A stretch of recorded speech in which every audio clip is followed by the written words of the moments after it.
And I have been a program manager, career counselor now for 14 years.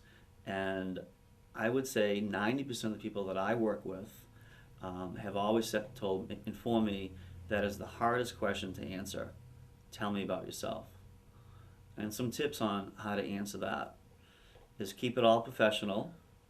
Keep that answer along with other answers as short as you can. And in asking questions to an employer, and also practice a list of interview questions that you might be asked. You don't know if you're going to be asked these questions, but one little hint to make you a little more at ease and a little more calm is to practice with a friend or a relative, a partner, a wife, a husband, somebody close to you that knows you the night before or the day before. And another little tip that I give my job seekers is to practice in front of the mirror. I know it's difficult, but if you practice in front of the mirror, you're going to be better during the actual interview because you have practiced.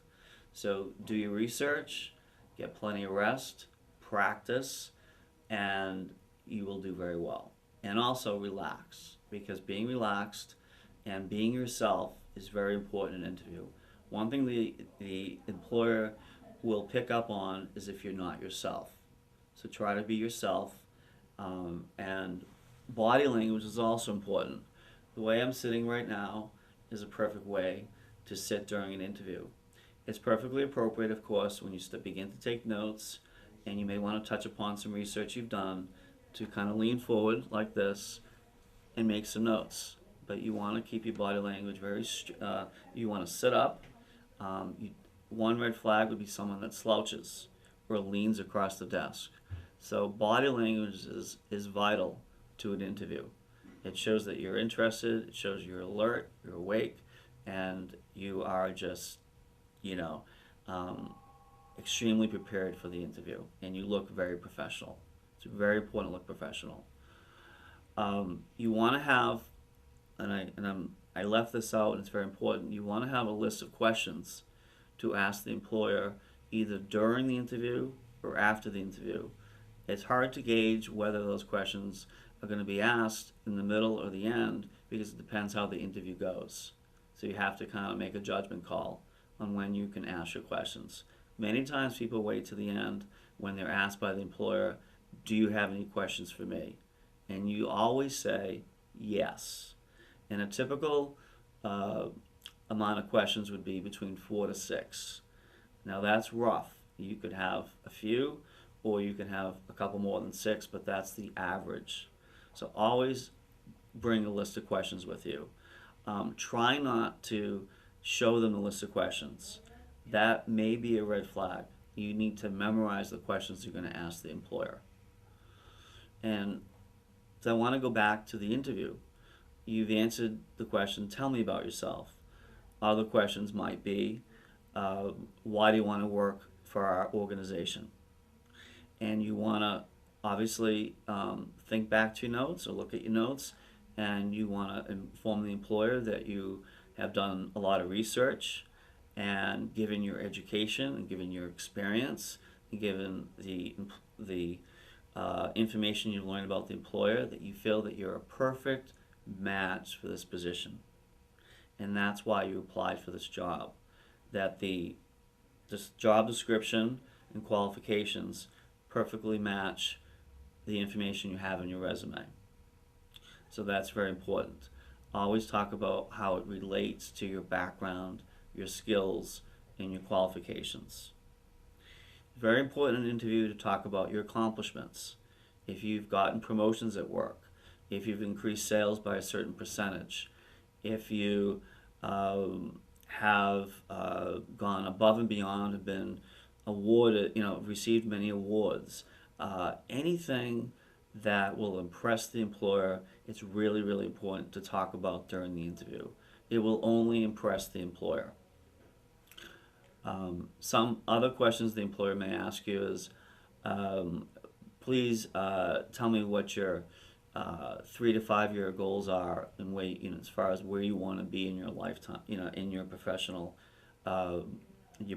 life.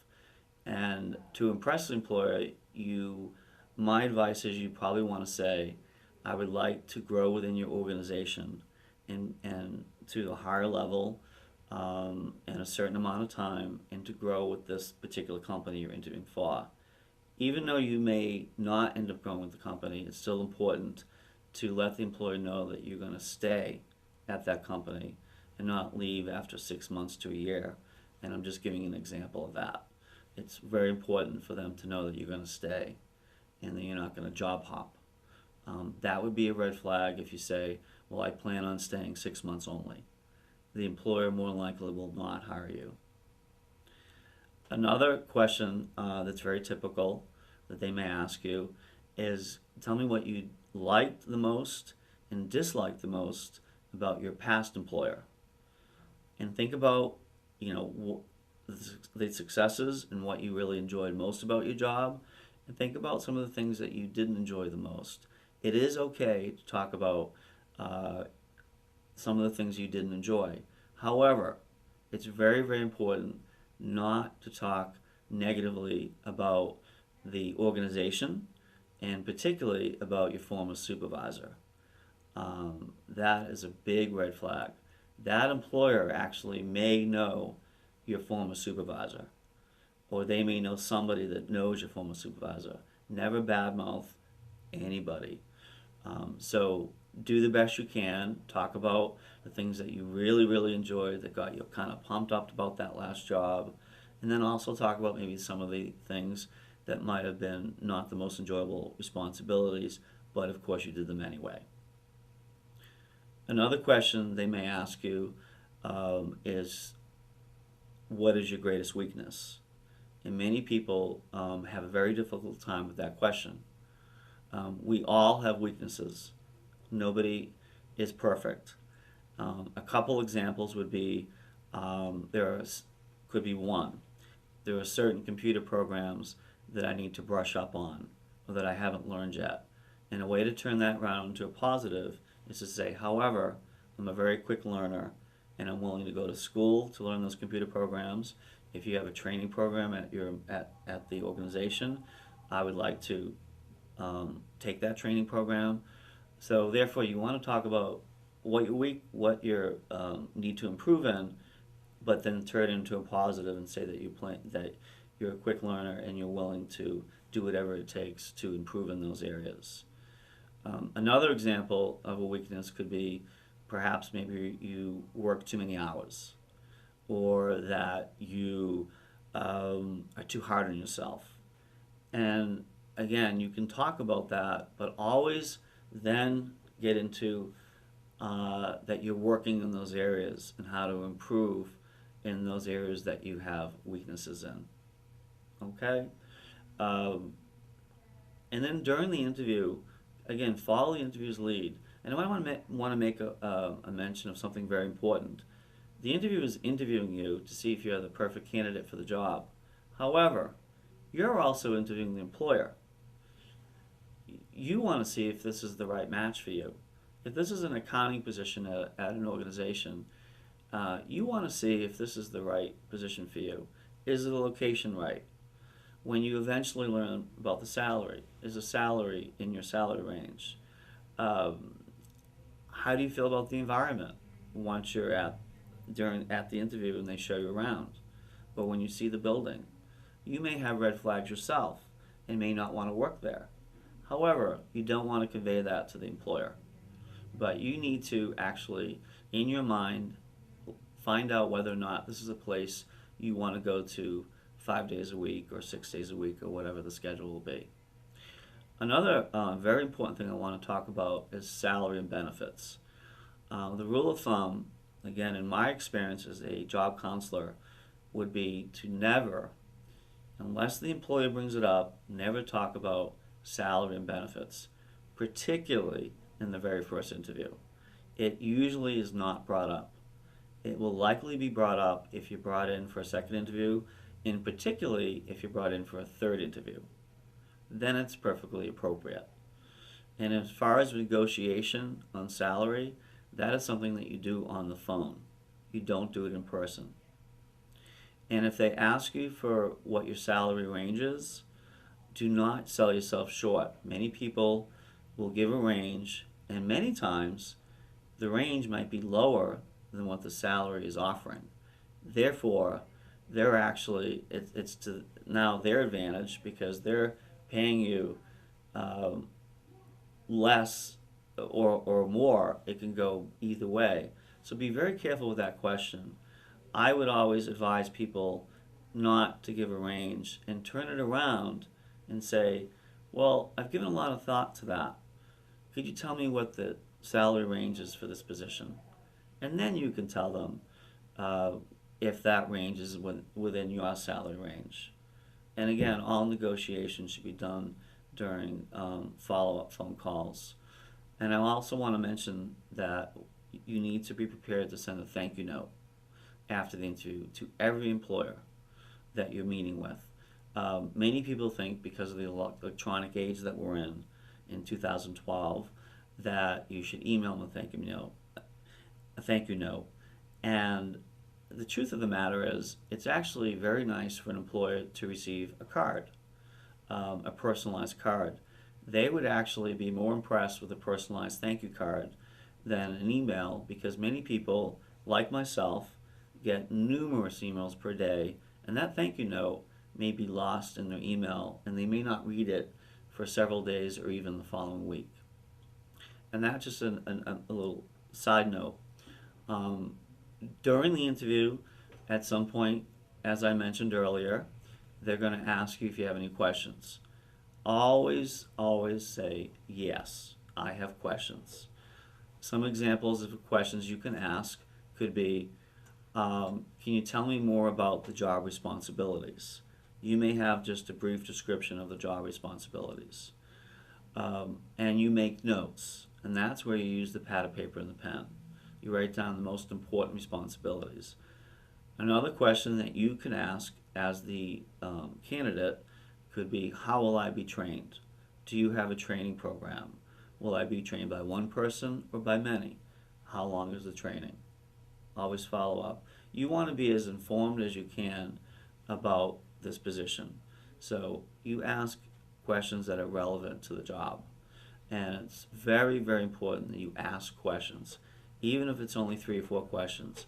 It's better to ask only 3 or 4 questions than not to ask any questions at all. Another good question that you could ask would be, what is a typical day like? Another question could be, what do you look for in an ideal candidate? From personal experience, that was always my favorite. Why? Because the employer would say, great question. No one has ever asked me what I look for in a perfect candidate. So you're actually impressing the employer with some of the questions that you're asking. And finally, another really good question could be, can you tell me what the work environment will be like? Will I be working alone in a cubicle or in an office? Or will I be working with several employees? Try to get a sense of what a typical day is going to be like. Will there be travel involved? How many staff meetings are there per week? You know, those are perfectly appropriate questions. If you stay relaxed, and you keep good body language, and you take your notes, and you touch upon some of the research that you've conducted prior to the interview, and you stay calm, and you smile intimately. It's very important to smile when appropriate during an interview and not have a very straight, serious face. They want to see your personality, and they want to see your personality shine. Why? Because they want to see if you're a perfect fit in in their particular environment. They want to see your personality and how you could be on the job. And that is why I said earlier in this that you need to be yourself. Do not be someone that you're not, because what's going to happen is if you try to be someone else during the interview, it's gonna actually show once you're hired. And in closing, I mentioned earlier about writing a thank you note. You always, always, always, before you leave that interview, is to ask for a business card. Why? Because you want to get their exact spelling of their name, their job title, and of course their contact information such as phone number, email, or website, whatever information that you can get. A little hint that I tell my job seekers is if you feel like you're going to forget to ask for a business card, it is perfectly appropriate to ask for a business card when you actually before you begin the actual interview questions. You can say, "May I have a business card, please?" And that's a little tip in case you feel like you're going to forget at the end. And make sure when you write your thank you note, you copy the information on the thank you card on the business card exactly the way it's spelled.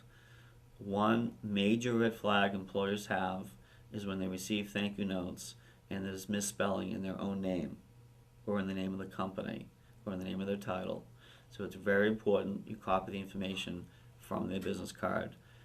And if employers do not have a business card, you ask them very politely to write it down on a piece of paper. It's very important to leave that meeting with the exact spelling and information that you need to follow up with a thank you note. Thank you very much. I wish everyone luck in their interviews. And again, as long as you research the company and you are prepared and you get enough sleep, you will shine during that interview. And one other thing I want to mention is you always ask at the very end, what are the next steps in the interview process? Will you be contacted?